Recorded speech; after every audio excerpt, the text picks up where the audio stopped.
Bonjour et bienvenue sur la démonstration d'ArtSide. Lancement d'ArtSide par ArtLens chez Harmonium. Dans cette première partie, nous allons voir l'échelle monoyée, le E de Snellen, l'optotype en ligne et l'optotype isolé. L'échelle monoyée permet d'estimer les acuités visuelles par groupe de lettres ou lettres isolées avant et après compensation visuelle. Le E de Snellen permet d'estimer les acuités visuelles par groupe de symboles ou symboles isolés avant et après compensation visuelle.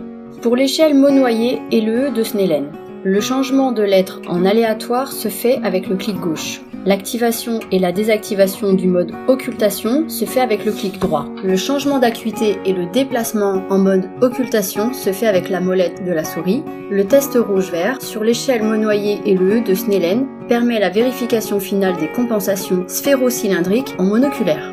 Dans cette deuxième partie, nous allons voir le cadran de Parent, la mire et chevron, la croix de Jackson, les points de Jackson.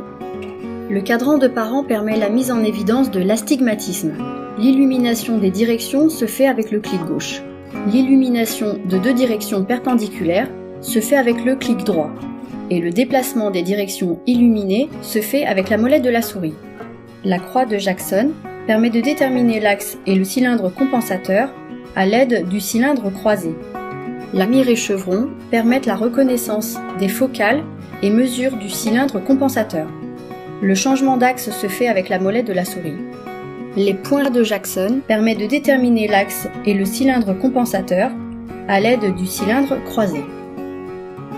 Dans cette troisième partie, nous allons voir le point de fixation, le test de Worth, le test de Schaubert, le test d'Anicei-Koni. Le point de fixation permet aux orthoptistes de faire un bilan. Le test de Worth permet une mise en évidence des premiers et deuxième degrés de la vision binoculaire. Le clignotement du point vert se fait avec la molette de la souris. Le test de Schaubert permet une mise en évidence des premiers et deuxième degrés de la vision binoculaire et un dépistage d'éphorie. Le changement de la couleur de fond se fait avec la molette de la souris. Le test d'Anicei-Koni permet de dépister la différence de taille d'image rétinienne liée à des anisométropies. Le changement de direction se fait avec la molette de la souris. Dans cette quatrième partie, nous allons voir le test de cyclophorie, le test de disparité de fixation, le pseudo-ETDRS, les planches d'Ishihara.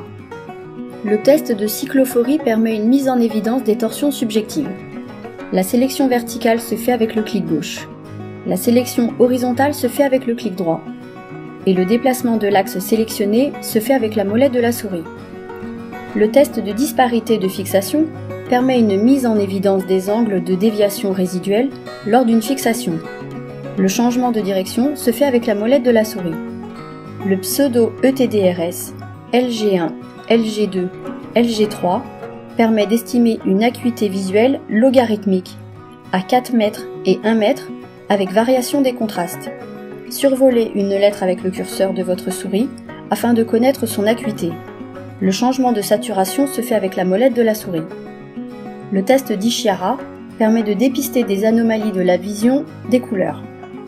La navigation entre les planches se fait avec le clic gauche. ArtSide, le logiciel de réfraction pour les opticiens, les orthoptistes et les ophtalmologistes. Pour en savoir plus, rendez-vous sur www.art-site.eu.